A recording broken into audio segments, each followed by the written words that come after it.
dia para todo mundo. Bom dia. A gente vai estar fazendo o treinamento de NR35, trabalho em altura. Tá? O objetivo nosso aqui é passar as informações referentes a essa norma NR35, aonde hoje essa atividade ela é comum em várias áreas, né? Tanto na construção civil, dentro de indústria, no ramo de mineração, de uma forma geral, a atividade de altura ela é muito comum, certo? Então a NR35 que trata desse item. Hoje, né, quando a gente fala de estatística, quando a gente fala de morte, a atividade de altura é a terceira maior causa de acidentes no mundo. Tá? Ela fica apenas atrás de homicídio e de acidente automobilístico. Depois vem acidente por queda de altura. Ou seja, se a gente pensar homicídio é quando a pessoa mata a outra, um assassinato, por exemplo. E acidente automobilístico, trânsito, de forma geral. E depois vem a atividade de altura. Então, quem faz esse tipo de atividade, quem está exposto a esse tipo de risco, tem que conhecer, tem que se proteger, saber qual a melhor forma de atuar fazendo atividade de altura, quais os principais atividades que a gente tem em altura, por exemplo, que é muito comum dentro dessas áreas que eu falei, quais os cuidados que eu tenho que tomar, quais os equipamentos de proteção individual que eu tenho que utilizar, quais as proteções coletivas, linha de vida e principalmente, quando a gente fala de acidente, é muito voltado para a questão comportamental. Quase cerca de 88 a 95% dos acidentes, quando se faz a investigação dele, você vai perceber que a causa raiz ali foi um comportamento, uma pessoa tomou uma decisão errada, agiu às vezes um piloto automático ali e sofreu a queda e pode estar vindo a ter um óbito ali, ou uma lesão incapacitante, ou uma lesão muito grave, tá? Então, basicamente, essa é a nossa introdução, tá? Então, o índice de mortalidade são obras civis e manutenções industriais, certo? Que é do ramo de vocês, certo? Você vai trabalhar com o quê? Ferrovia. Ferrovia, você? Ferrovia também. Ferrovia também. Então, essa atividade em altura é muito comum dentro desses ramos aí, certo? Qual que é o objetivo nosso aqui? A gente vai falar de critérios, procedimentos, controle de altura, de queda. A gente vai falar o que é um controle preventivo, o que é um controle mitigatório, tem uma diferença grande. O controle preventivo é tudo que a gente faz para o acidente não acontecer. O mitigatório é quando o acidente já aconteceu, tem que mitigar, tem que ter uma contenção, um controle também, certo? Então, a atividade de altura, de acordo com a NR35, é toda atividade acima de 2 metros, que você vai fazer a atividade acima de 2 metros é considerado trabalho em altura, ou também quando tem risco de queda. Mesmo sendo uma atividade que é menos de 2 metros, tem risco de queda, você considera atividade de altura. Então, subiu 30, 40 centímetros ali, a gente já tem que ter um cuidado. Se eu subir de uma cadeira, por exemplo, aqui nesse escritório, se eu não tomar a devida precaução, posso cair e vir a óbito, dependendo da forma que eu bater a cabeça no chão, ou outra parte do corpo. Então, quando se fala em altura, saiu do nível, né, do solo, a gente tem que ter precauções. Então, por exemplo, uma pessoa idosa dentro de casa, 80, 90 anos, ela sobe um taburete lá e cai, ela pode ter uma lesão grave, pode vir a óbito. Então, a atividade em altura, de forma geral, a gente tem que ter muita atenção. Independente se é 2 metros, se é 3 metros, se é 1,5 metro, se é menos de 1 metro, a gente tem que observar o risco em si daquela atividade. Então, tem algumas empresas que adotam, por exemplo, 1,80 m, 1,5 m. Pode fazer isso? Pode. Ela não pode colocar, por exemplo, 2,5 m. Mas abaixo de 2 metros ali, ela está atendendo mais que a norma com relação à exigência que ela vai ter para as suas atividades, tá? Então, é importante quando a gente fala de disciplinar a utilização, tá? Conservação de escadas, por exemplo, portáteis. Muito comum atividade com escada. Às vezes você está fazendo uma atividade ali sozinho, a gente não pode deixar isso acontecer de forma nenhuma, sempre tem que ter 2 pessoas no mínimo para fazer atividade de altura, tá? Passarelas, por exemplo, que a pessoa vai acessar ali, às vezes não tem a proteção nas laterais. Plataforma elevatória, provavelmente vocês podem estar utilizando isso dentro da atividade de vocês. Rampas, andaimes e cadeiras suspensas, são um dos equipamentos, dos materiais que a gente utiliza para subir em altura, tá? A gente vai falar de como utilizar. Campo de aplicação. Os procedimentos apresentados nesse treinamento são aplicados a todos os empregados e contratados da empresa. Quando a gente fala de atividade de altura, eu estou trabalhando numa determinada empresa, numa ferrovia, por exemplo, os procedimentos da empresa, para os funcionários da empresa, têm que ser aplicáveis aos contratados, aos terceiros ali, os parceiros que trabalham ali dentro da organização. Tem que ser a mesma regra para todo mundo. Nessa atividade de altura, quando a gente fala de NR35, ela trabalha de uma forma global, para atender, né, todo tipo de empresa. É lógico que cada empresa pode ter ali seu procedimento, que tem que ser ou igual à norma ou que exija mais do que a norma. Ele não pode exigir menos, tá? Isso vai servir para todas as empresas que vão atuar ali. Aí, por exemplo, a gente tem um exemplo de andaime tubular, né? São elementos metálicos, fixos ou móveis utilizados para trabalhos que não podem ser realizados a partir do piso. É muito comum a utilização de andaime hoje, principalmente dentro da construção civil. Porém, a gente vê muita irregularidade quando se monta um andaime. A gente vai mostrar aqui. Vocês estão percebendo que o andaime aqui está estaiado? Está vendo esse apoio aqui fixado no chão? Isso é para quê? Para ele manter a estrutura dele fixa ali. Para ele não ter risco ali de tombamento, de queda, por exemplo. Ó, aqui a gente tem os rodapés, tem o guarda-corpo, a escada de acesso. Então é muito comum, principalmente em obras residenciais que não tem a fiscalização, esse tipo de andaime, pega um andaime de uma empresa que loca ali, aquele equipamento, e aquele andaime está todo irregular, cheio de concreto, sujo, amassado, trincado, e se monta, não monta, geralmente você não vai ver um andaime montado dessa forma aqui, tá? É muito comum ter andaimes aí que não estão de acordo com o que a norma pede, principalmente em construção civil. Aí fala que a questão do dimensionamento do andaime tem que ser um profissional legalmente habilitado, tem que ter um projeto daquele andaime. Construção civil, às vezes o pessoal improvisa muito com andaime de madeira ali improvisado, com pranchão ali em cima de cavaletes ali. Aquilo ali não é uma estrutura adequada para se fazer uma atividade de altura. Tem que ter um responsável técnico. Quando se fala da atividade de altura, de estrutura, qualquer tipo de equipamento, seja andaime, escada, passarela, plataforma elevatória, tem que ter um responsável técnico por aquele equipamento ali. Okay? As escadas portáteis, né? É um equipamento que é muito usado hoje. Tá? É um equipamento leve, portátil, fácil de transportar. Ele é para acesso temporário entre níveis. Então, eu não posso, por exemplo, se eu vou fazer uma atividade, geralmente uma atividade para escada tem que ser uma atividade mais rápida. Até pela questão ergonômica, ali, você ficar muito tempo na escada ali, né, você não vai conseguir, né, você vai ter problemas ali, né, você vai ficar cansado, você vai ter problema na coluna, nas pernas. Então é importante entender que a escada é para uma atividade rápida, tá? E um acesso temporário, podendo ser simples. Tem escada simples, né? Esse exemplo aqui é de uma escada simples. Tem escada de abrir, tem extensível, tem as de madeira, de fibra. Então, geralmente elas não podem ser superiores a 7 metros, tá? Isso é padrão. Aí nós temos também, além da escada, a cadeira suspensa ou balancinho. Vocês já trabalharam com isso? Você já subiu no balancinho? Balancinho, mesmo aqueles balancinhos improvisados? Não, fizemos improvisado, cadeirinha, mexer com pintura de...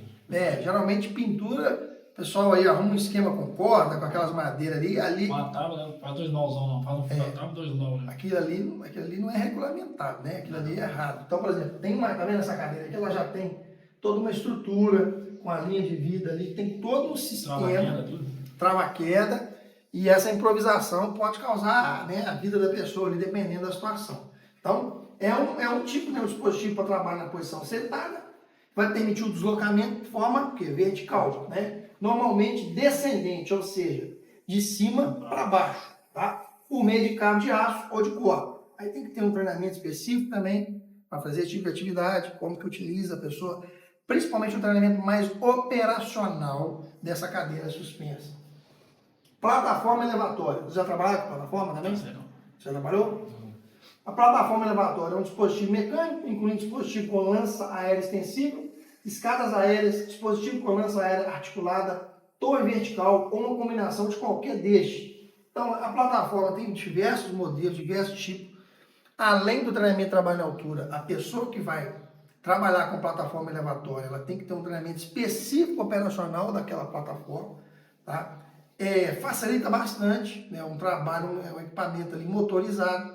Você vai ter um deslocamento mais rápido, você vai conseguir fazer atividade de forma mais rápida também. É lógico que, quando a gente fala rápido, é porque ela vai ajudar, você vai precisar de montar um andaime, por exemplo, uma escada, você vai acessar a plataforma e vai fazer atividade. É lógico que, para fazer esse tipo de atividade também, tem que ter todas as liberações, análise preliminar de risco, permissão de trabalho, procedimento operacional de operação naquela plataforma e, principalmente, o colaborador ele tem que ter um treinamento de como operar, ter um treinamento de trabalho em altura e também os exames médicos para altura, os exames clínicos e também complementares que vocês aí que fazem atividade em altura fazem, o exame de eletrocardiograma, o eletrocefalograma, exame de hemograma, enfim, é importante para ver se a pessoa não vai ter nenhum tipo de mal súbito ali na hora que ela subir em altura, né, para trabalhar também em plataforma elevatória, ok? Aqui nós temos os pontos de ancoragem, né? Um exemplo aqui de ponto de ancoragem. Ó. O que é o ponto de ancoragem? Ponto seguro de fixação de linha de vida. Talabartes, trava-quedas, cabos de estias ou absorvedores de energia. É aquilo que eu vou ancorar, né? Que vai estar, né, preso no meu cinto de segurança ali e que vai fazer com que, se eu tiver um desequilíbrio, uma queda, ela vai me manter ali num local que eu não vou ter contato direto com o solo. Essa é a definição do ponto de ancoragem, tá?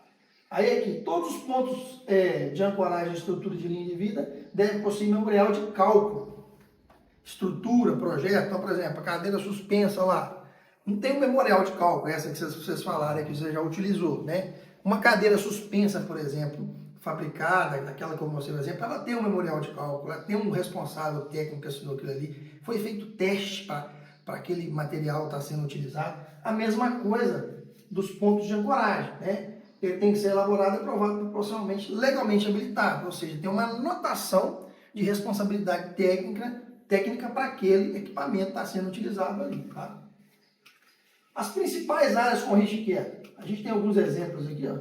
Telhados, né? Atividades, né, com cobertura e rampas, fachadas, por exemplo, silos e reservatório, principalmente aqui utilizando ali a cadeira suspensa, escadas móveis, plataformas móveis, andaimes suspensos, né, que pode ser coletivo ou também de uso individual. Então, as principais áreas com risco de queda. Isso em diversos locais a gente pode ter. Telhado, por exemplo, indústria tem telhado, residência, por exemplo. Hoje é uma atividade crítica. Às vezes você tem empresas aí que são contratadas aí para fazer atividade em residência. Condomínios, por exemplo, apartamentos. O risco maior, né, a gente fala de queda de altura, é aquela pessoa que trabalha de forma autônoma, às vezes, vai trabalhar ali, vai mexer na caixa d'água, vai subir no telhado para uma pessoa física. Não vai ter ninguém fiscalizando, às vezes a pessoa, até por falta de... Excesso de confiança. Excesso de confiança também, às vezes a própria pessoa dona do imóvel ele não tem noção do risco que a pessoa subir num telhado, por exemplo, pode vir morrer fazendo uma atividade para ela. Então, por isso que tem que ter todos esses procedimentos aí que a gente está falando. Tem mais alguns exemplos aqui, ó, tá vendo? Torre, chaminé, tá vendo? Essas escadas aí fixas, né? Escada marinheiro, né? Que é chamada essa escada fixa aqui. Ancoragem crítica. Por que é ancoragem crítica? Observe onde está a ancoragem.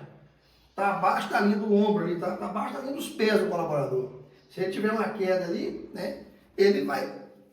o cinto vai segurar ele ali na estrutura e tudo mais, estrutura, se ela for, né, fixa, rígida. Porém, ele pode bater parte do corpo em algum local, né? Mas cinto hábil também, dependendo da altura também, vai direto pro chão.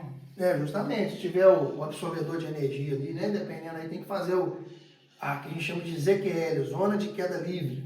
Aí você tem que fazer um cálculo para ver, na hora que a pessoa cair, se ela, pelo um absorvedor de energia, com tanto que ele vai abrir ali, se vai ser suficiente para ela não ter contato com o solo, tá? Pontes rolantes, sacadas, né, beirais aqui, atividade em galerias tanques, né, aqui, por exemplo, é uma atividade com 2 riscos críticos. O que é risco crítico? Aquele risco que pode causar uma ou mais fatalidades ou lesões incapacitantes. Por exemplo, a atividade em altura é um risco crítico. E aqui é uma atividade em ambiente confinado. Além de ser a atividade de altura dentro de um espaço confinado, tá? Tem até um tripé aqui, A pessoa já desce, ela já vai ficar presa, vai fazer atividade já na cadeira suspensa ali e já no tripé, que se tiver qualquer emergência já vai ser resgatada. Então tudo isso aqui, gente, além do treinamento de altura, tem que ter uma análise preliminar de risco antes de fazer atividade. Não é simplesmente fazer o treinamento de trabalho em altura, não. Tem que receber um treinamento, específico daquela PR, daquela empresa que vai trabalhar, ou receber um treinamento do procedimento para você fazer atividade com segurança dentro da empresa ou organização, ok? Aqui a gente tem outros exemplos, né, de construções metálicas. Aqui a gente vai ter uma linha de vida, né, mais adequada, dupla movimentação horizontal e vertical, tá vendo? É uma linha mais flexível. Caminhões e vagões, que é muito comum, né? Uma vigaria ali onde tem um trava-queda, o colaborador vai fazer algum tipo de movimentação de carga ali em cima do caminhão, por exemplo, ele está preso ali, né, no trava-queda com cinto de segurança, tá? Muito comum em laticínios, a área de descarregamento de caminhão de forma geral, descarregamento de leite, por exemplo, o cara vai subir lá para fazer uma limpeza no tanque ali, para verificar, para abrir a tampa, ele tem que ter essa linha de vida ali com o trava-queda, ok? Aqui nós temos a questão de, quando a gente fala da queda em si, os impactos mecânicos. Geralmente a gente não tem noção dos danos que isso pode causar. A gente não imagina uma queda, o que pode acontecer, né? Que pode causar um impacto mecânico, né? Dependendo da massa e da velocidade do deslocamento, as consequências podem ser sérias. Quanto mais pesado, quanto mais massa eu tenho, maior vai ser a consequência. Os danos vão ser maiores, tá? Quanto mais peso a pessoa tiver. Então, a fim de evitar a ocorrência de impactos mecânicos, a gente tem que ter algumas atitudes que a gente chama de atitudes o quê? Preventivas, certo? Que é, principalmente, planejamento. Vocês vão fazer atividade, planejamento, comprometimento e comportamento seguro. Quando a gente fala de planejamento, toda atividade de risco, ela tem que ser planejada. Quando eu começo a planejar a atividade, quando a gente começa a elaborar o que a gente chama de análise de risco. A análise de risco, ela tem que ser feita. Tá? Tem vários modelos de formulário de análise de risco, cada empresa usa uma. Pode ser um modelo simples, mas eu tenho que utilizar. Porque quando eu faço análise de risco, basicamente, o que é? Eu tenho que fazer o passo a passo da minha atividade. Como é que eu vou fazer aquela atividade? Eu vou trocar uma lâmpada aqui, por exemplo. Eu tenho que fazer o passo a passo dela. Eu esqueço o risco e faço o passo a passo. Primeira coisa para trocar essa lâmpada, o que eu vou precisar? De ferramentas. Então eu vou mobilizar as ferramentas que eu vou usar para trocar essa lâmpada. Certo? O segundo passo, eu vou levar as ferramentas até aqui. Terceiro passo, eu vou montar a escada aqui, por exemplo. Certo? Alguém vai ficar comigo aqui para segurar a escada? Que é uma atividade mais simples. Quinto passo, eu vou subir na escada. Eu já tenho que desligar a energia, eu tenho que fazer um sistema de bloqueio, né? Desligar a energia elétrica, eu vou trocar a lâmpada, por exemplo, com a energia ligada. Sexto passo, eu vou tirar a lâmpada, né? Substituir a lâmpada. Sétimo passo, eu vou descer. Oitavo passo, vou guardar minhas ferramentas e levar para o local e acabei a atividade, desbloqueei. Ou seja, já gastei 10 sequências de atividade ali, 10 etapas para mim fazer a atividade. Para cada etapa eu tenho que mapear um risco. Então, por exemplo, na hora que eu estou preparando minhas ferramentas ali, que risco eu tenho? Posso pegar uma ferramenta cortante, cortar as mãos, por exemplo. Então, qual que é a medida de controle? Eu tenho a atividade, eu tenho o risco e tenho a medida de controle. Vou ter que usar luvas, por exemplo. Vou trabalhar com atenção, por exemplo, para separar as ferramentas manuais. É uma medida de controle. No deslocamento para cá, eu posso ter uma queda de mesmo nível. O que é queda de mesmo nível? Eu caí no chão, normal. Andei, tropecei e caí no chão. É um risco que eu tenho. Qual é a medida de controle? Andar com atenção, verificar, né, o chão, como é que está ali o local que eu vou fazer atividade. Aqui dentro do escritório é mais simples, mas imagina dentro de uma indústria, dentro de uma ferrovia, por exemplo. Eu posso estar fazendo uma atividade em altura onde eu vou ter ali diversas outras pessoas trabalhando, pode ter pessoas fazendo atividade a quente, pode ter pessoas fazendo algum outro tipo de atividade operacional ali. Eu vou estar passando, movimentando, eu tenho que pensar no isolamento da área, como é que eu vou fazer, as pessoas que vão estar ali dentro, em torno da atividade de altura. Por isso que isso aqui é fundamental, planejamento. Geralmente o pessoal quer fazer o quê? Quer chegar e fazer atividade, de qualquer jeito. Não pode ser feito de qualquer jeito. Tem que cumprir os procedimentos, os planos aí, de acordo com as atividades, tá? Então, comprometimento. O que é o comprometimento? A partir do momento que eu estou fazendo a minha atividade, eu tenho que estar. Se eu vou subir em altura, eu não posso estar trabalhando ali cansado, eu não posso estar de ressaca, por exemplo. Eu tenho que estar bem energeticamente para fazer a atividade. Eu tenho que estar em bom estado físico. Por isso que uma atividade em altura, antes de ser feita, você vai passar no ambulatório médico da empresa ali para fazer o quê? Aferir o quê? Pressão. A pressão da pessoa está ok para fazer a atividade? Já está se sentindo bem? Quem que é o líder da equipe ali? Conversar com o pessoal, fazer um DDS antes da atividade, dentro do planejamento, verificar se todo mundo está bem, olhando olho no olho. Às vezes é muito comum ter pessoas ali que não dá um dia bom, se a pessoa vai subir em altura, por exemplo. Não. Não só a liderança. Vocês vão trabalhar juntos, por exemplo, você viu que o companheiro ele não está legal, já levanta a bandeira, fala, esse cara aqui não dá para subir não. Tem alguma coisa errada com ele, né? Então isso aí são situações que a gente evita acidentes, tá? Que é a questão do comprometimento e o comportamento seguro. O que é o comportamento seguro? Vocês estão recebendo um treinamento de altura, estão recebendo informações, já fizeram esse treinamento, estão fazendo uma reciclagem, sabem trabalhar, são profissionais. O comportamento seguro vem das minhas ações, as minhas atitudes no ambiente de trabalho.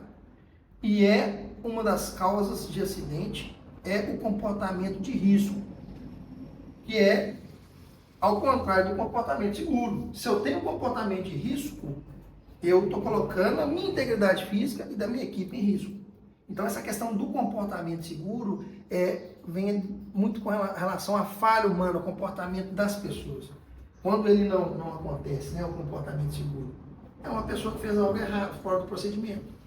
E é aí que acontece o acidente, tá? Então, esses itens aqui são fundamentais. Aqui a gente tem algumas equivalências, por exemplo, se eu bater um carro, por exemplo, a 40 km por hora, é a mesma coisa de eu cair de uma altura de 6,29 metros, tá? Que é mais ou menos 2 andares, a queda de 2 andares. Se eu cair de 10 metros de altura, é a mesma coisa de eu bater a 50 km por hora, que dá mais ou menos ali 3,33 andares, 3 andares, por exemplo. São algumas equivalências que a gente compara, por exemplo, um choque de um veículo com uma queda de altura, tá? Então nós temos aqui, ó, vamos imaginar uma pessoa com uma massa de 80 quilos, é a média, né, do povo brasileiro, aí tem a velocidade cinética que é 10 metros por segundo, isso não altera, a altura da queda de 5 metros. Olha aqui para vocês verem, a questão do impacto. Por exemplo, nas nádegas, nas pernas, nos troncos, nos braços, na cabeça, a pancada é muito grande, tá? Cada parte do corpo aqui vai ter um tipo de impacto diferente. Os números estão aqui. Então, por exemplo, quando a pessoa caiu de altura, eu graças a Deus, tem 21 anos que eu trabalho com segurança, eu nunca presenciei um acidente de queda de altura. Nunca. Mas, geralmente, a gente chega próximo à pessoa ali, ela teve uma queda de altura, às vezes você está vendo ali, a pessoa chegou a óbito, só que ali você não vê nada diferente, mas ela está toda estourada por dentro ali, porque o impacto é muito grande.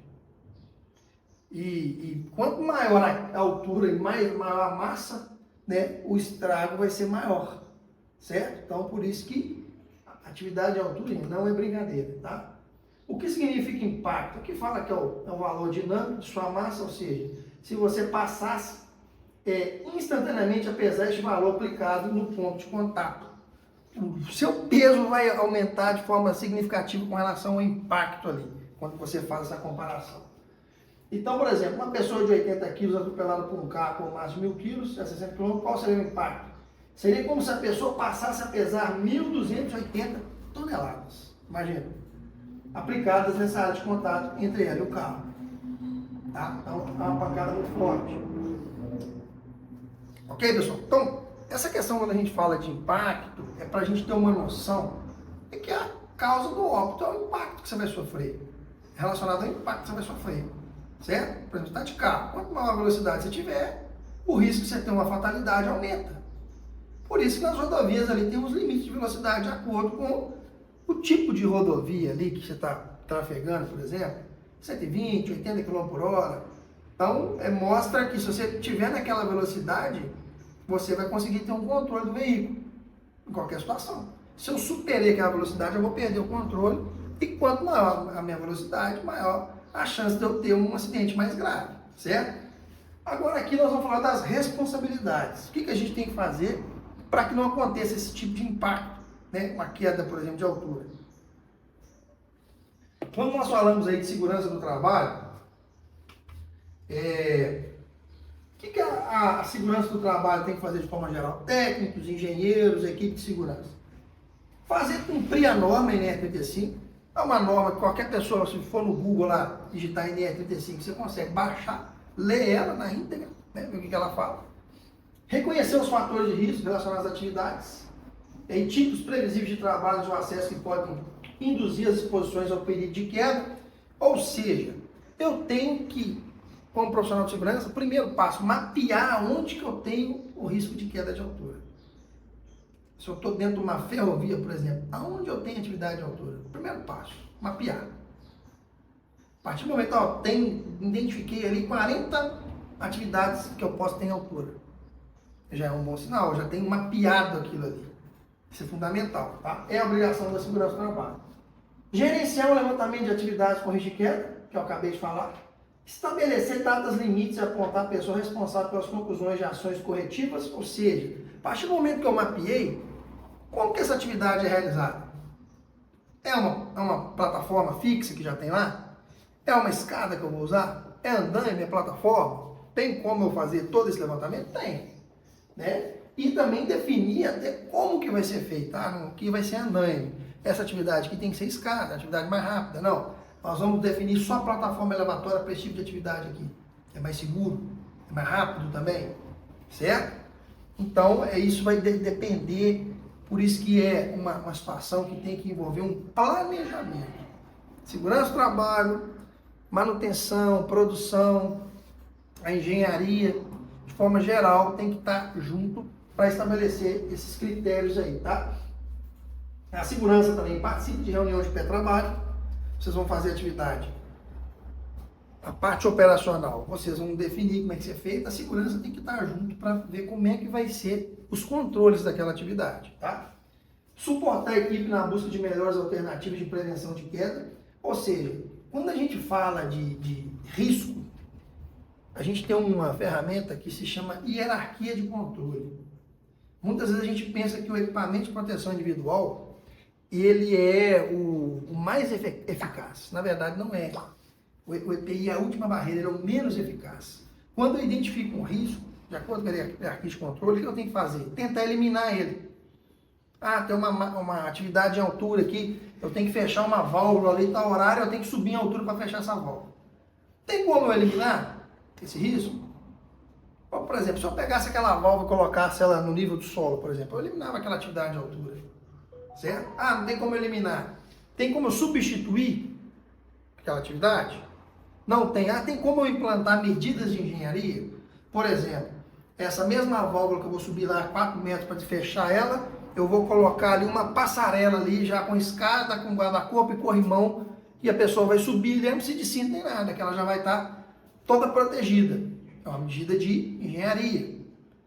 Tem como eu colocar uma medida administrativa, uma medida de separação, isolamento. Isso tudo são medidas que eu vou utilizar antes de adotar o equipamento de proteção individual. Tá? Então, por isso que é questão de buscar melhorias. Melhorias é o quê? Reduzir os riscos ali de atividade. Definir a forma de identificação do trabalhador para atividade de altura. Toda pessoa que vai fazer atividade de altura tem que ter uma identificação. Muitas empresas utilizam ali um crachá, e ali é onde fala quais atividades que aquela pessoa pode fazer. Atividade de altura, espaço confinado, atividade a quente, atividade com eletricidade, vai estar identificado. Esse colaborador tem que estar identificado para que, se alguém for fazer alguma auditoria, já consegue identificar que ele tem a liberação para fazer atividade de altura. Tá? Então, essas foram as obrigações da segurança do trabalho. Beleza? Agora nós vamos falar da medicina ocupacional. O que ela vai fazer? Proceder todos os exames necessários e suficientes para verificar e atestar a aptidão laboral dos funcionários indicados para trabalho de altura, comunicando a segurança do trabalho, a supervisão do trabalhador eventuais condições adversas. Então, quem vai subir em altura tem que ter o exame clínico e alguns exames complementares. Isso de acordo com o PCMSO, que é o Programa de Controle Médico de Saúde Ocupacional. A pessoa que fazer atividade de altura não é somente o exame clínico, por exemplo. Dentro do atestado de saúde ocupacional, que é o ASO, tem que estar lá que ela está apta para fazer atividade de altura e os exames complementares ali listados no atestado de saúde ocupacional, ok? Então, só pode liberar para o trabalho, por exemplo, a medicina, trabalhadores autorizados, exigir o cumprimento dos procedimentos quanto à utilização de equipamentos para trabalho em altura, quando o serviço a ser executado em si da utilização desses equipamentos. Dar o suporte necessário quando surgirem anomalias, fazer supervisão, auditoria e também procedimentos vigentes. Aí, por exemplo, ó, aqui fala de, ainda na medicina ocupacional, programar e realizar exames médicos específicos, por exemplo, aspecto psicológico, físico, de saúde, considerando as limitações individuais, médicas e físicas. Por exemplo, a pessoa pode ter uma vertigem, epilepsia, claustrofobia, isso tem que ser avaliado no exame psicossocial, tá? Incluindo o peso para a utilização do cinto de segurança. Tem a questão do peso também da pessoa, tá? Então, por exemplo, a pessoa superior a 100 quilos ali, por exemplo, não é recomendado ela fazer uma atividade de altura. O próprio cinto de segurança, os testes que é feito, é um manequim ali até 100 quilos. Então, se a pessoa tem mais de 100 quilos, por exemplo, fazer uma atividade de altura, o risco aumenta de queda, questão de saúde daquela pessoa também. Então, isso tudo tem que ser avaliado pela medicina ocupacional. Quando se tratar de trabalhos críticos, o que é trabalho crítico? A atividade de altura por si só já é crítica, né? Mas mais crítica se ela for acima de 20 metros. Né? Deve ser realizados exames prévios, diários e imediatos à execução do trabalho. Tá? Então, por exemplo, nós falamos da responsabilidade aí, da segurança do trabalho e da medicina ocupacional, certo? Agora, do executante, vocês que vão fazer a atividade, quais são as suas responsabilidades? A partir do momento que recebem um treinamento, vocês também são responsáveis aí pela segurança de vocês, os principais responsáveis, né? Então, por exemplo, primeiro aqui, ó, tem que avaliar aqui a necessidade de EPI que você vai usar. Né? Ah, tem dúvida? Pergunta, superior imediato, segurança do trabalho. Considerar os fatores de risco que podem estar presentes durante a tarefa, bem como os percursos de ida e vinda na área de trabalho e altura. Considerar o uso de andaimes, aí você vai verificar o que eu vou usar para essa atividade. Na reunião de pré-trabalho, no planejamento, eu vou usar um andaime, eu vou usar a plataforma, eu vou usar a escada, como é que vai ser feita essa atividade? Antecipar os imprevistos, quando está fazendo a avaliação de pré-trabalho, o planejamento das principais etapas quando você fala de trabalho em altura. Você vai definir o que você vai usar, como é que você vai fazer, quem que vai trabalhar, qual horário que vai iniciar, certo? Paralisar o trabalho, discutir com líderes qualquer perigo. Ah, mudou, teve uma mudança, começou a tempo fechar, está nublado. E aí, tem que parar a atividade. Certo? Ó, esse andame aqui parece estar com problema. Ah, a plataforma aqui está com problema. Tudo que for anomalia, eu tenho que paralisar a atividade e fazer uma nova reunião antes de iniciar. Okay? Cumprir os procedimentos com relação ao EPI, utilizar e manter e inspecionar corretamente o sistema de interrupção de queda, checklist, cinto de segurança, tem que checar tudo que eu for usar, plataforma elevatória, escada, andaime, eu tenho que ter uma liberação do andaime, o andaime é bem complexo, está completinho mesmo, né? Estaiado, com as sapatas ali, alinhado, guarda-corpo, rodapé, corrimão, acesso. É muito comum, às vezes, andaime, não tem acesso, o cara sai igual macaco subindo no andaime. Então, isso aí não pode acontecer, tá? E outra, né? Isso aqui é muito importante, ó. O executante, ele tem que estar autorizado pela medicina do trabalho da empresa, tá? A exercer trabalhos em altura, comunicando ao serviço médico eventuais alterações em sua saúde para a reabilitação do médico de trabalho.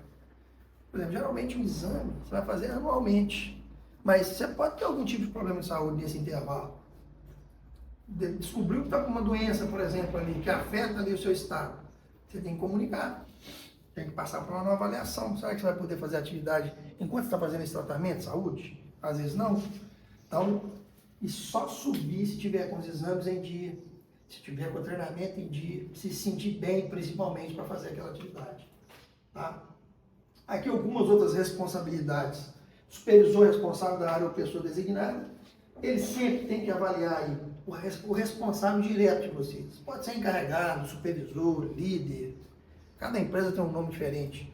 Ele tem que avaliar a necessidade de EPI, né, de interrupção de queda e de sistema de prevenção de queda. Tem que dar condição de trabalho para vocês, certo? E fornecer e manter os equipamentos apropriados para o trabalho. É responsabilidade do que a gente chama de liderança, tá? Garantir que o pessoal esteja treinado na aplicação, uso e suspensão de forma apropriada dos equipamentos de interrupção de queda. Saber utilizar. Sabe usar? Sabe usar o trava-queda? Sabe usar o talabarte, por exemplo, como é o cinto? Sabe colocar o cinto? Já viu como é que a pessoa coloca? Chegou um cinto diferente. Se a pessoa foi treinada na utilização desse cinto, tem os acessórios ali, mosquetão, entre outros acessórios, corda, por exemplo. Isso tudo é a chefia que tem que também ajudar vocês nesse processo, tá? Conduzir a necessária supervisão para garantir que a aplicação e o uso estejam sendo feitos corretamente para a situação, ok? Por exemplo, aqui também, ainda na questão do supervisor, né, verificar se os executantes estão devidamente autorizados, tá? Sujeitar todas as práticas de trabalho seguro, procedimentos, reuniões, liberações, todas as etapas, a liderança tem que estar por dentro. Ela tem que garantir tudo isso que a gente falou, segurança do trabalho, medicina do trabalho, o que o executante sabe, a liderança tem que garantir que essas etapas sejam concluídas e sejam feitas de acordo com o procedimento. Liberar para o trabalho somente funcionários autorizados, exigir procedimento, verificar qual suporte que precisa, fazer auditorias para ver se aquela atividade está sendo feita de acordo. Então, uma série de requisitos ali que a liderança tem que cumprir, tá? Isso aqui é importantíssimo, gente, essa frase aqui, ó. Todos os empregados ou contratados que estejam expostos ao risco de queda de altura, acima de 2 metros, ou de uma altura menos com atividade de risco iminente, inclusive supervisores, gerentes, devem ser formalmente treinados. É muito comum, às vezes, vocês estão lá em altura, chega um gerente, por exemplo, vai subir lá para ver como é que está a atividade, o cara não tem treinamento, o cara não tem exame, não tem nada, ele não pode fazer isso. Ele é super-herói, por exemplo, ele tem algo que se ele cair ali, algum anjo da guarda vai salvar ali, por exemplo, não, ele só tem uma função diferente. O risco dele é menor, que ele está menos exposto, né? Ele não vai subir direto, mas para ele subir, ele tem que ter o mesmo processo que vocês têm. Treinamento, exame médico, liberação, usar os EPIs, tá? Ele não tem diferenciação nenhuma, ok? A norma é bem clara quanto a isso. Aqui, ó. Aqui mostra, por exemplo, quando a gente fala de hierarquia de controle, uma eliminação de situação com potencial risco de queda. Tá vendo? Tem uma válvula ali, ó. Vamos supor que tem 2,5 metros, 3 metros. Aí o cara pensa aqui, ó, é preciso colocar esse registro mais baixo para evitar quedas. Sabe que tem como pôr essa válvula aqui embaixo? Tem como. A pessoa vai precisar de subir para fechar aquela válvula, por exemplo. Então, vocês têm que começar a fazer esse tipo de análise crítica. Vocês que são executantes, por exemplo, são as pessoas que mais identificam risco, que têm capacidade de identificar risco, que estão lá no dia a dia, no local de trabalho, no ambiente de trabalho, aonde são feitas as atividades operacionais. Então, vocês podem dar sugestões de mudança de atividade para deixar o ambiente mais seguro. Isso também é função do executante. Tá? Então, por exemplo, isolamento. Ó. Realização do trabalho à altura, o perímetro deverá ser isolado, utilizando-se cones com fitas zebradas ou cerco de proteção. Muito comum ter acidente de queda de material. A pessoa está lá no 3º piso fazendo uma atividade ali, e tem gente lá embaixo, não tem um isolamento. O que o isolamento é? É para isolar aquele perímetro ali, onde tem o risco de cair alguma coisa. Porque se cair alguma coisa, não tem pessoas ali, está isolado. O isolamento é para isso. Uma das funções do isolamento é essa, certo? Às vezes tem uma atividade de altura lá, você está com um martelo ali lá em cima, por exemplo, deixa cair, cai na cabeça de alguém lá embaixo, sem capacete, sem nada. E aí? Você pode matar a pessoa. Então, por isso que a questão do isolamento tem que ter as regras da empresa ali. Qual o isolamento que é? Esse aqui é o isolamento de circuit, por exemplo. Ele é mais eficiente. Aquelas fitas zebradas, por exemplo, O cara passa debaixo daquela fita lá e vai embora. Já vi muito vídeo disso aí. Direto a gente vê. Na rua mesmo, por exemplo, aí tem, às vezes, prédio aí com risco de queda de material, o pessoal coloca ali uma fita zebrada, o pedestre passa embaixo e vai embora. Não tem eficiência nenhuma. Então isso tem que ser bem definido. Tá? O acesso no interior da área delimitada somente será feito pelas pessoas que estiverem com autorização. Então, por exemplo, a pessoa que está aqui dentro da área, tá vendo? Está dentro do isolamento, ela está com capacete, ela está com óculos, está com protetor auditivo, ela está protegida. E ela conhece o risco da área também.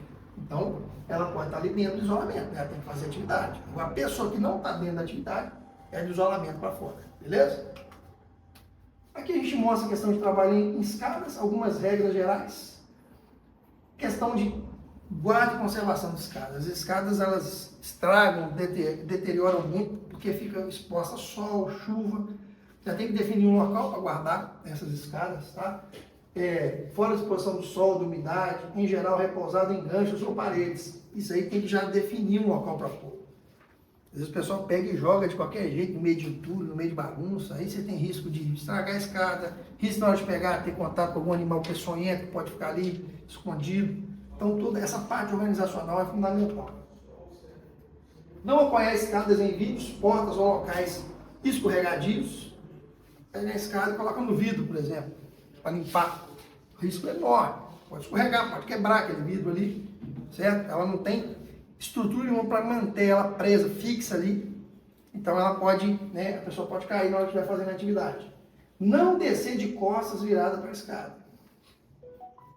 Isso é muito comum essa prática também, do pessoal fazer esse procedimento, né? Usar a escada com comprimento ideal, de modo a não ter que se esticar ou improvisar.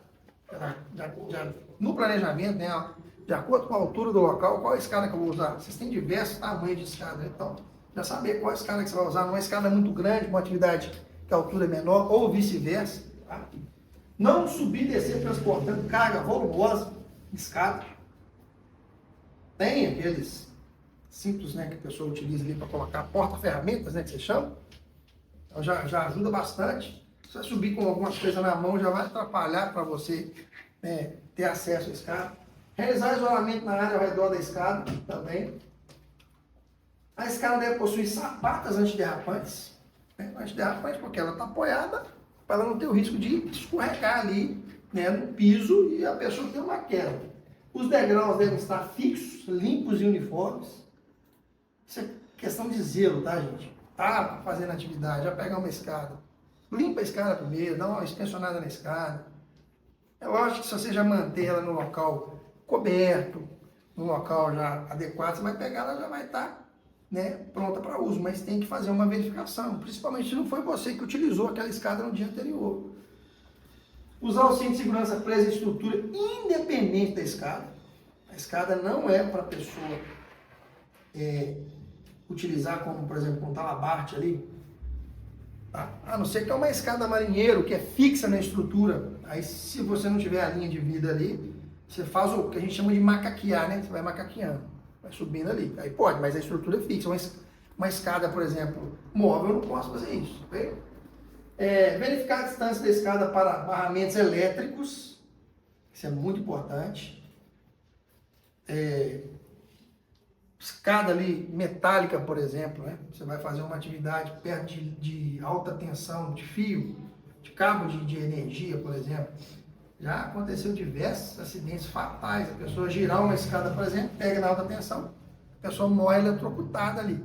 Tá? Então tem que tomar muito cuidado com relação a isso aí. E isso a gente vê aonde? Na análise de risco. Eu vou subir naquele local ali, que risco que tem? Além da altura, por exemplo, está perto de um barramento elétrico. E aí? Tem que ser feita uma análise prévia de como vai ser feita aquela atividade. Tá? A escala deverá estar fixada na extremidade superior.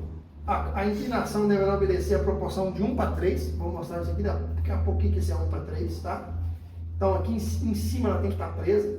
Proibido o uso de escada metálica para trabalho com eletricidade. Inspecionar o cinto de segurança.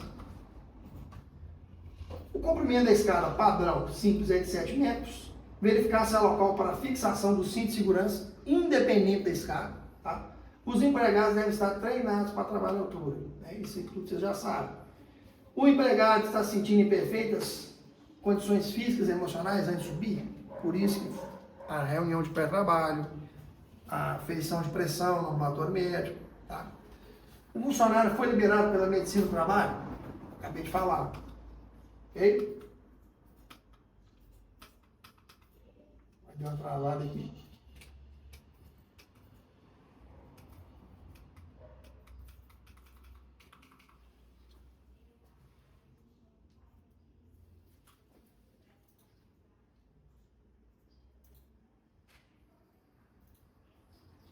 Aqui mostra, nas escadas de imposto de extensão deve-se manter uma inclinação entre a base da escada de apoio de no mínimo 1:3. Um terço do tamanho da escada. Por exemplo, uma escada de 12 metros, você vai dividir 12 por 3, né? Deve ter sua base afastada no plano vertical de no mínimo 4 metros. Certo? Então, por exemplo, essa distância aqui, ó. Tá vendo? Da base para cá, 4 metros. Questão da inclinação. As escadas de encurso ou de extensão devem ser amarradas no topo. Caso não seja possível a amarração, travar a mesma no meio. Tá vendo? Por exemplo, de travar no meio, o ideal é aqui em cima, ó, amarrar ela aqui em cima. Se não der, eu amarro no meio. Beleza? Para garantir que a escada não vai movimentar na hora que eu estou fazendo a atividade. E aqui a gente tem um dos tipos de andaime, fachadeiro, um andaime tubular, que é o mais comum. Geralmente vocês vão trabalhar lá com. Já sabem o andaime que vocês vão trabalhar? Não, em cima de ponte.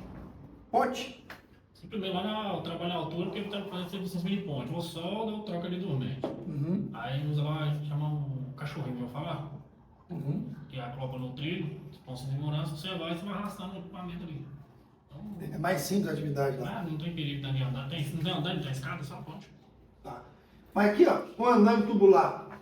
Esses andaimes aí formados por tubo, tá? Escoramento, suporte temporário de carga, equipamento de estrutura em fase de construção. Tem uns que tem as rodas ali, né? Esses que são locados aí, tem que ter a trava nas rodas também. Eu não posso movimentar a pessoa em cima do andaime, tá? O pessoal tem mania, fiz aqui, vou até ali, vai em cima mesmo. Não pode, feito nenhum. Estrado sustentado por travessa, que é um andaime suspenso mecânico, móvel, tá? Pessoal, tipo de andaime aqui, nós estamos em andaime em balanço, um andaime que se projeta para fora da construção e que é suportado por vigamento ou estrutura em balanço, cuja segurança é garantida por engate ou qualquer outro sistema de contrabalanceamento no interior da construção, podendo ser fixo ou deslocar-se no sentido horizontal, certo? Então, esse andaime ele tem que ser liberado por um responsável técnico, projetado no engenheiro civil, que vai, qualquer tipo de mudança ele tem que estar ciente, ele tem que autorizar, ok? Aqui nós temos dentro da montagem de andaime, esses andaimes tubulares, né? O encaixe ruim é muito comum acontecer dentro desses andaimes, principalmente porque são andaimes às vezes locados ali, então muita gente que mexe, muita gente que trabalha, então nunca deve ser utilizado estruturas tortas, trincas, que comprometam a sua resistência, e todos os encaixes devem estar em boas condições. Verificar, fazer o checklist quando recebe esse andaime, e também na guarda do andaime também, por exemplo, é fundamental. Então aqui nós temos aqui um andaime, né, dentro de uma área isolada, bem montado, ele só não está aparentemente estaiado aqui, fixado numa estrutura resistente, mas a questão do isolamento, né, ele deve ser montado apoiado em solo firme, tá, com a área abaixo do andaime isolada com tela laranja ou fita zebrada. Só que a questão da fita zebrada, o risco de uma pessoa passar por debaixo ali é grande, existe. Então aqui é o famoso cerquite mais seguro. Deixar um raio seguro de forma que se algum material cair, vai ter pessoas só protegidas ali dentro, no capacete, pessoas que fazem parte do trabalho. As outras pessoas não vão estar dentro daquela área de risco, ok? Antes da montagem do andaime deve ser previsto e mantido um nivelamento, um alinhamento. Aqui a gente tem um exemplo de pranchões, mostrando esse alinhamento, solo. A gente mais vê muita gambiarra dentro de obra, tijolo, bloco, para nivelar, às vezes o andaime ali, isso não funciona, pode acontecer acidentes graves, sérios, tá? No topo do andaime, a plataforma de trabalho deve ser prevista no início da montagem, de forma que não haja fresta. Não pode passar de 3 centímetros. As frestas aqui, ó, onde estão os pranchões aqui, tá? E o rodapé numa altura aí de 25 centímetros, ok? Então, por exemplo, o cinto de segurança pode estar fixado na estrutura do andaime? Pode, desde que o andaime for projetado para isso. Ele tem que estar projetado para receber né, de talabaixo ali da pessoa ali dentro da estrutura. O ideal é ter uma linha de vida fora do andaime para ele prender o trava-queda ali, o trava-baixo no caso. Deformações, estruturas e focos de ferrugem, eu falei, estrutura torta, verificar onde que vai colocar o andaime, não podemos utilizar a estrutura amassada, torta, com dobramentos, empenada, oxidada, foco de ferrugem, que vai comprometer ali a resistência do andaime. E aqui nós temos aqui todos os itens que tem que ter um andaime, ó, as sapatas, as barras de ligação, os segmentos laterais que fazem parte de toda a estrutura do andaime, os pranchões, que é essa parte aqui, o rodapé, o guarda-corpo, né? A escada para acesso, tá vendo a escada aqui na lateral do andaime, com a proteção, o estaiamento, tá preso aqui, a linha de vida e o funcionário. Isso aqui é um checklist do andaime. Todo andaime tem que ter um checklist e verificar todos esses itens aqui antes dele estar liberado para fazer a atividade, tá? Aí a questão de fixação, né, o estaiamento, pode ser no chão, né? Geralmente é uma estrutura que está próximo ao andaime ali, já fixa. Você também pode prender, pode amarrar o andaime ali, para ele não ter nenhum tipo de tombamento, de queda, é fundamental. Aqui mostra a questão das tábuas de madeira, tem que ser seca, não pode ter nó, não pode ter emendas, tá? Sem trincas e a espessura mínima de 3 centímetros. Ela não pode exceder o comprimento da plataforma, ou seja, a estrutura do andaime aqui, eu não posso ter um pranchão que vai passar dessa estrutura, certo? A largura máxima de 80 centímetros e a espessura, no mínimo, de 3 centímetros. Pode ser castabinha fininha, não. Okay? A utilização de andaimes, a questão do içamento independente, tá vendo? Uma rodana aqui, ó. A pessoa vai içar o material para levar para o andaime, uma estrutura independente, a própria estrutura que faz a linha de vida aqui, ó, é utilizada para colocar a rodana para subir o material, tá? Utilização de andaimes, né, o acesso à plataforma do andaime somente pode ser realizado através de escada. A gente tem a escada aqui, ó, na lateral. Às vezes é muito comum a gente ver o pessoal acessando pela própria estrutura do andaime, não pode.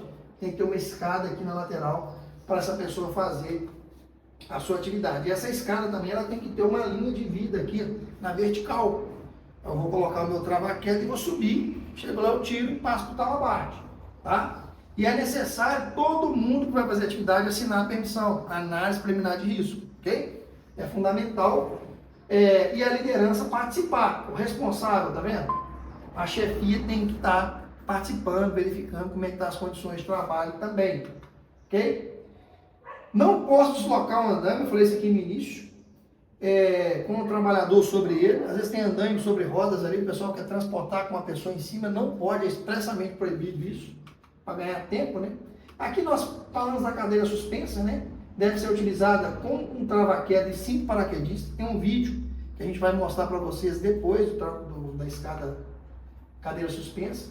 O ponto de ancoragem, o cabo de sustentação da cadeira deve ser independente do ponto de ancoragem do cabo de trava-queda, tem que ter essa redundância.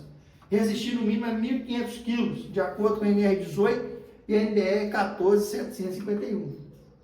Os cabos de aço e as cordas de segurança devem ser protegidos das quinas vivas e saliências.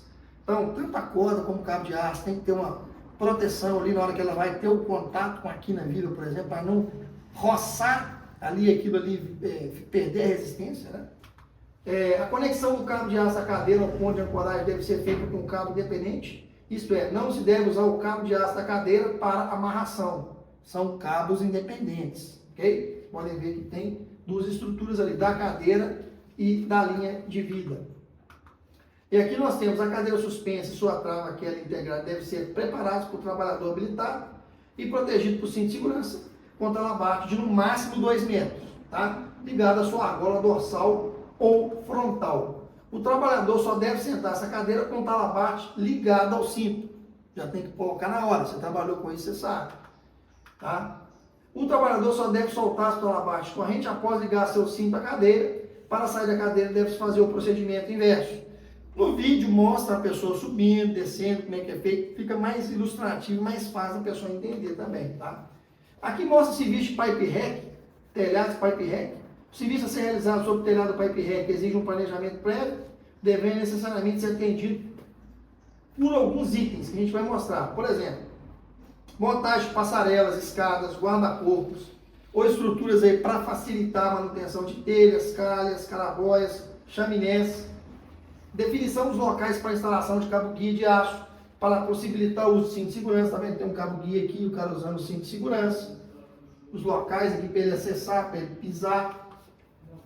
Controle médico e qualificação técnica dos trabalhadores para serviço, que é um serviço de alta periculosidade, tá? Exame médico em dia, treinamento em dia, condições, né, climáticas satisfatórias para fazer atividade, liberar o trabalho entendendo que é proibido quando estiver chovendo, tempo nublado, ele falou a questão do vento, também não pode. Orientar os trabalhadores e proibir qualquer tipo de carga concentrada sobre telhas. Sempre que o trabalhador trabalho for de grande porte, além das medidas anteriores, deve ser adicionada uma rede de proteção, queda de material ali também. Os pontos de apoio previstos em telhados e pipe racks deverão atender os critérios previstos em projetos de engenharia específico. Todo trabalho a ser realizado logo depois de cessado o período de chuva, ou seja, comecei a fazer atividade, o tempo ficou nublado, vai chover, eu parei a atividade. Para me voltar àquela atividade depois de parar de chover, tem que fazer uma nova liberação de trabalho, tá? Todo trabalho a ser realizado sobre fornos ou qualquer outro equipamento do qual haja emanação de gás deverá ser precedido de avaliação de risco. A pessoa está lá, numa atividade em altura, atmosfera contaminada, com fumaça, qualquer outra coisa ali, com certeza vai influenciar na atividade. Então, tem que ter ali uma análise de risco para fazer essa atividade. Aqui fala de pisos, telhados, clarabóias, né, coberturas, né, todos os buracos em piso, parede, telhado, com potencial de queda deve ser coberto, cercado e protegido, tá vendo? Placa de sinalização, tampado, isolado. As coberturas devem suportar 2 vezes o peso de empregados, equipamentos e materiais, ou seja, tem que ser resistente. Aqui nós temos as coberturas, devem ser presas para prevenir deslocamentos acidentais por empregados. A pessoa pode tirar, a pessoa pode tropeçar, tirar, então tem que ser fixa ali no chão, tá? E tá também identificado. Aqui tem alguns exemplos, perigo buraco, ou perigo tampa de abertura no telhado, não remova ou desloque, né? São as orientações.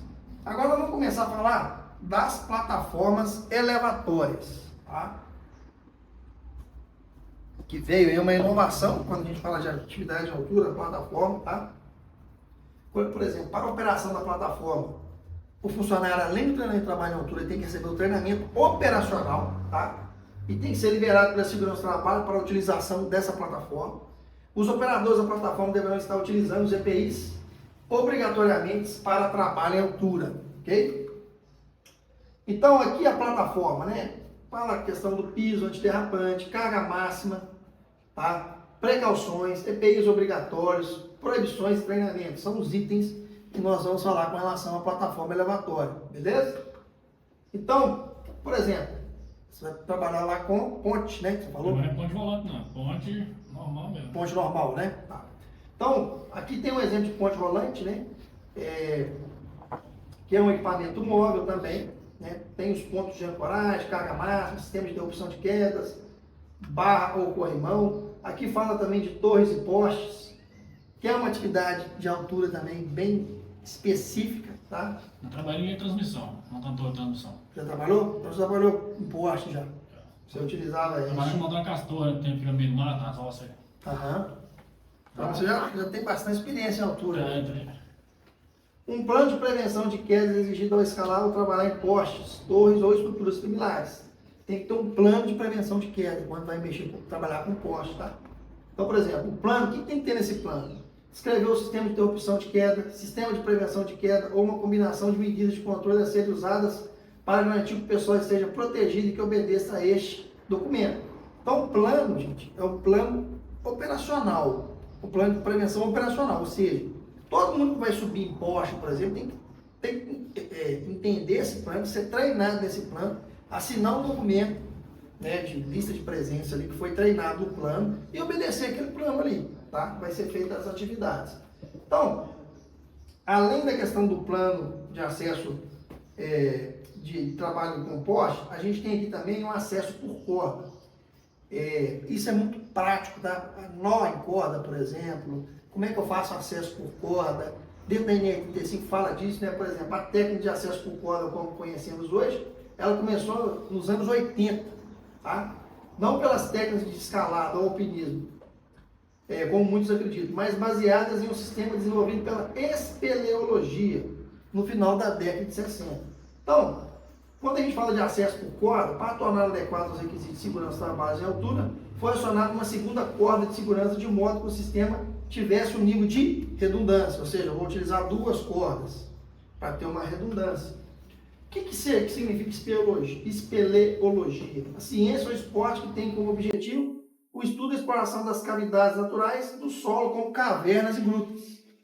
Tá? Então, em 1994, foi publicada uma norma britânica, a BS 7985, método de acesso por corda para a indústria. Aí mostra aqui, ó, tá vendo? Final de 70, França, País de Gales, né? Técnicas escaladas para o alpinismo. Meados da década de 80, técnicas de espeleologia, estudo de cavernas. Aí, ó, criação de associações, em 87, País de Gales, 90, África do Sul, Alemanha, Austrália, Espanha, Estados Unidos, França, Noruega, Nova Zelândia. E aí surgiu uma norma, não tinha norma, né? Teve as associações, mas surgiu uma norma em 1994, que é a BS 7985, norma britânica de método de acesso por corda para a indústria. Depende da atividade, a pessoa vai fazer o acesso por corda.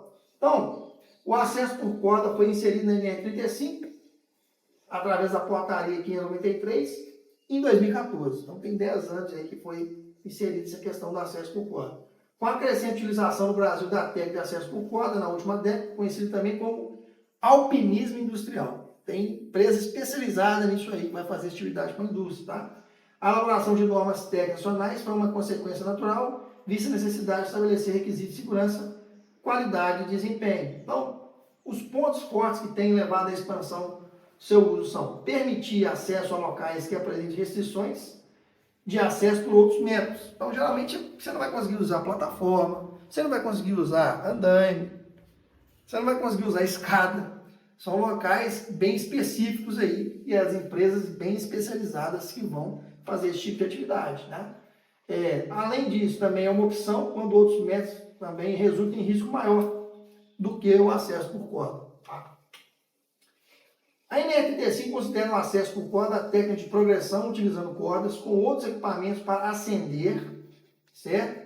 Que é subir, descender, que é descer, ou se deslocar horizontalmente, ou seja, na vertical, subindo e descendo, ou horizontalmente.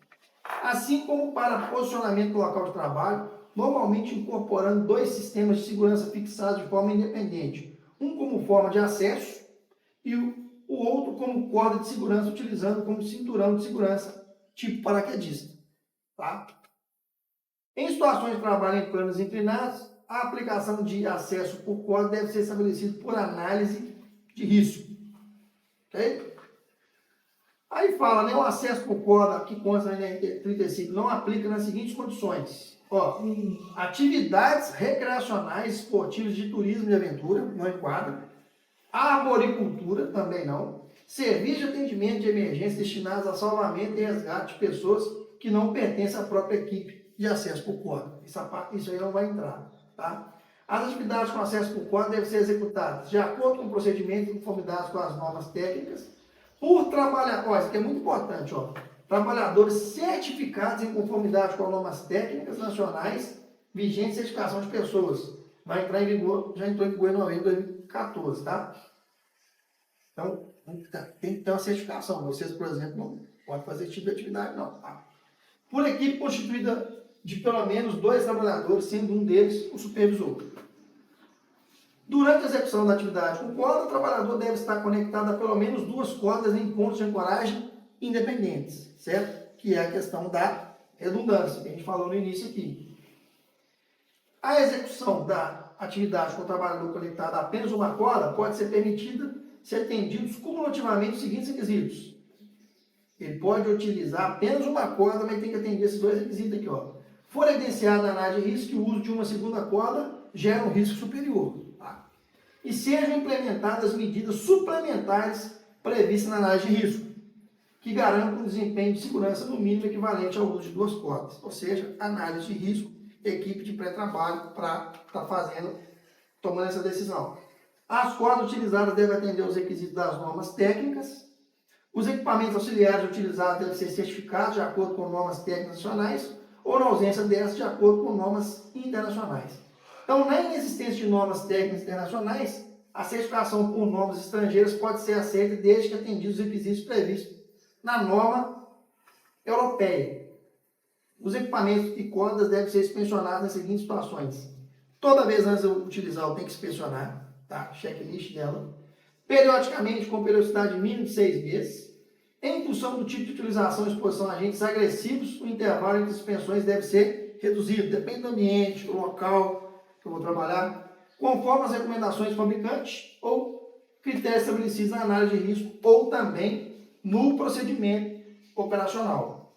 Aqui fala, né, que todo equipamento ou corda que apresente defeito, desgaste, degradação, deformação, deve ser recusado, inutilizado e descartado. Descarte mesmo, porque sempre que você para de utilizar, alguém vai querer usar aquilo ali, né? Se não serve para você, pode servir para outra pessoa, mas nesse caso aqui tem que descartar mesmo, sumir com aquela corda do local ali. Quando houver exposições a agentes químicos que possam comprometer a integridade das cordas ou equipamentos, devem ser adotadas medidas adicionais em conformidade com as recomendações do fabricante. Que as inspeções devem ser registradas, tem que registrar, tá, gente? Qualquer tipo de inspeção, qualquer equipamento, eu tenho que ter um registro, tá? Formulário de registro. Eu tenho que registrar na aquisição, periodicamente, quando os equipamentos ou cordas forem recusados. Os equipamentos utilizados para acesso por corda devem ser armazenados e mantidos conforme a recomendação do fabricante e também do fornecedor. Aqui tem algumas condições impeditivas, né? O acesso por corda deve ser em caso de ventos superiores a 40 km por hora. Pode ser autorizada a execução de trabalho em altura utilizando acesso por corda em condições com ventos superiores a 40 km por hora, inferiores a 46 km por hora, desde que atendidos os seguintes requisitos. Justificar a impossibilidade do adiamento do serviço, elaborar análise de risco para definir como que será feita aquela atividade, tá? Implementar medidas adicionais de segurança que possibilitam a realização das atividades e ser realizada mediante operação assistida por supervisor aí das atividades. Então, a gente tem alguns exemplos aqui agora de equipamento de proteção individual, acessórios, sistemas de ancoragem, atividades que não devem ser feitas dessa forma, né? Tá vendo? Isso é muito comum no dia a dia, tá, gente? A pessoa não tem noção do risco. Geralmente, uma pessoa que faz isso aqui, ó, ela nunca recebeu um treinamento de altura, nunca ficou sabendo dos índices de acidentes, tá?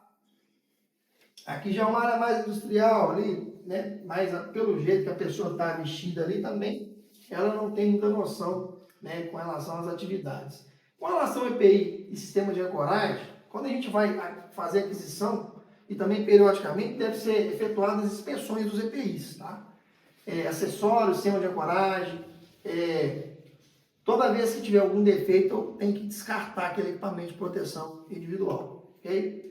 Antes do início dos trabalhos, deve ser efetuada a inspeção rotineira de todos os EPIs, acessórios e sistema de ancoragem. A norma ela repete muito isso, a verificação, porque aquilo ali, quando a gente fala de atividade de altura, o EPI, às vezes, ele vai ser fundamental para garantir a nossa segurança. Então, por exemplo, a empresa, ela é obrigada, qualquer EPI, ela é obrigada a fornecer o EPI de forma gratuita. A empresa que vai definir qual EPI que você vai usar, esse EPI tem que ter um certificado de aprovação, ou seja, é um certificado que garante que ele foi testado e aprovado, está regulamentado ali pelo Ministério do Trabalho, tá? Em perfeito estado de funcionamento, em quais circunstâncias, né? EPI para proteção contra queda com diferente nível. Cinturão de segurança com dispositivo trava-queda. O cinto. Cinturão de segurança com dispositivo trava-queda para proteção do usuário contra quedas em operações com movimentação vertical ou horizontal. Tá? Talabarte também para proteção do usuário contra risco de queda em trabalhos em altura. E cinturão de segurança com talabarte para proteção do usuário contra risco de queda no posicionamento em trabalho em altura. Então, aqui tem um absorvedor de energia também, que é um dispositivo que no momento da retenção de uma queda garante que a força de frenagem aplicada ao trabalhador não ultrapasse 600 kg força. O absorvedor ele vai reduzir o impacto que você vai sofrer ali na hora que o cinto vai te travar, tá? Então, ele é fundamental, né, para ajudar ali nessa absorção de energia. Então, aqui tem os exemplos dos cintos de segurança, né? O tipo paraquedista. Aqui a gente tem o talabarte, tá vendo? O seu talabarte, o capacete, o mosquetão, o trava-quedas. E o CA do talabarte tem que ser o mesmo do cinto, porque se não for, não pode usar não. É, porque ele tem que ser compatível, né? Compatível. Geralmente você vai comprar o cinto junto com o talabarte, né? O mesmo fabricante. Aí a gente depois vai mostrar, né, a questão da utilização do cinto, como utilizar. Aqui tem um gancho de fecho automático, tá vendo? Muito usado isso aqui. O talabarte. Trava-quedas, tá vendo? Trava-quedas retrátil. Muito utilizado, por exemplo, em descarregamento. Caminhão, por exemplo, laticínio. Aí ele anda aqui na viga aí, né? Ele movimenta aqui, né? Aí tem o trava-queda e o mosquetão para você travar o cinto. O trava-queda de pressão, esse já é um trava-queda mais para vertical. O trava-queda retrátil horizontal e o trava-queda de pressão vertical. Escada, por exemplo, você vai subir, você vai prender ele no cinto, né? E ele, se você tiver uma queda, ele vai travar também aqui na posição vertical, ok? Ao cabos ou corda de segurança, né? A pessoa vai estar acessando, presa ali também. O cinto de segurança, esse aqui é o cinto para trabalho com imposte, né? Cinto de corpo, que é chamado também. Aqui tem algumas técnicas que a gente vai estar mostrando no vídeo para vocês. Técnicas de descida e suspensão, linha de vida com bastão de ancoragem, ponto de ancoragem provisório.